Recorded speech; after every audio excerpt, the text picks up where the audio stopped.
ब्रह्मचारी के आचार का वर्णन। व्यास जी ने कहा, इस प्रकार दंड आदि से युक्त और शौचाचार से संपन्न ब्रह्मचारी को गुरु जी के द्वारा बुलाए जाने पर उनके अभिमुख होकर अध्ययन करना चाहिए। सदाचार संपन्न और जितेंद्रिय ब्रह्मचारी नित्य उत्तरीय से दाहिना हाथ बाहर निकाले हुए गुरु के द्वारा बैठने के लिए कहे जाने पर उनके सम्मुख बैठे।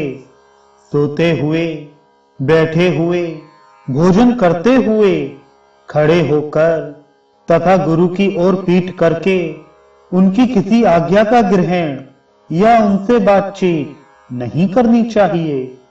गुरु के पास में शिष्य की शैया या आसन सदा गुरु की शैया एवं आसन की अपेक्षा कम ऊंचा होना चाहिए। गुरु के देखते रहने पर मनमाने ढंग से नहीं बैठना चाहिए। गुरु का केवल नाम अर्थात सम्मान बोधक उपाधि आदि से शून्य नाम परोक्ष में भी नहीं लेना चाहिए।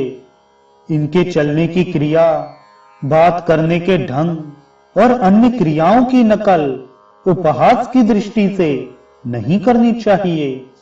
गुरु का जहां परिवाद अर्थात उनके दोष का कथन हो रहा हो अथवा जहां उनकी निंदा हो रही हो, वहां अपने दोनों कानों को बंद कर ले अथवा वहां से अन्यत्र चला जाए। दूर विद्यमान शिष्य किसी अन्य को गुरु की पूजा के लिए नियुक्त कर उसके द्वारा गुरु की पूजा न करवाए। यदि स्वयं गुरु के समीप जाकर पूजा करने में समर्थ हो, स्वयं गुरु के समीप जाने में असमर्थ होने पर तो अन्य के द्वारा भी गुरु की पूजा करवाई जा सकती है। क्रोध के आवेश में रहने पर शिष्य को स्वयं भी गुरु की पूजा नहीं करनी चाहिए। यदि गुरु स्त्री के समीप हो तो उस समय उनकी पूजा नहीं करनी चाहिए। गुरु की बात का उत्तर नहीं देना चाहिए और गुरु के निकट रहने पर उनकी आज्ञा के बिना बैठना भी नहीं चाहिए। शिष्य को चाहिए कि गुरु के लिए सर्वदा जल से पूर्ण घड़ा, कुश, पुष्प तथा समिधा लाए और नित्य उनके अंगों का मार्जन अर्थात गुरु को स्नान कराना तथा गंध आदि द्वारा शरीर का सुगंधीकरण करे। गुरु की सेवा में समर्पित माला आदि, शैया, खड़ाऊ, जूता, आसन तथा छाया आदि का कभी भी लंघन नहीं करना चाहिए।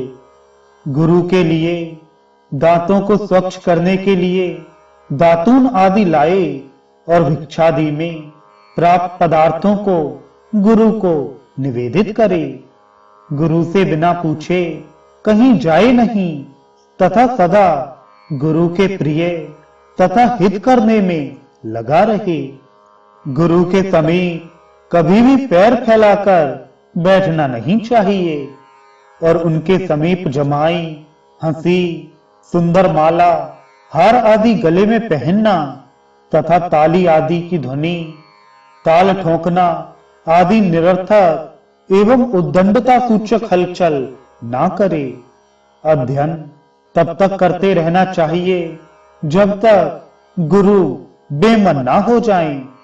सावधानी पूर्वक गुरु के सम्मुख नीचे कुशासन या काष्ठासन इत्यादि पर बैठना चाहिए। गुरु के आसन, शैया तथा यान पर कभी भी नहीं बैठना चाहिए। गुरु के दौड़ने पर उनके पीछे दौड़े और चलने पर उनके पीछे चलना चाहिए। बैल, ऊंट एवं घोड़े की सवारी, प्रासाद, प्रस्तर, चटाई, शिलाखंड तथा नौका में गुरु के साथ समान आसन पर बैठा जा सकता है।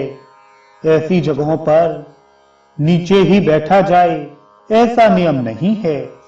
ब्रह्मचारी सदा जितेंद्रिय रहे अपने मन को वश में रखे, क्रोध ना करे, पवित्र रहे, सदा मधुर और हित करने वाली वाणी का प्रयोग करे।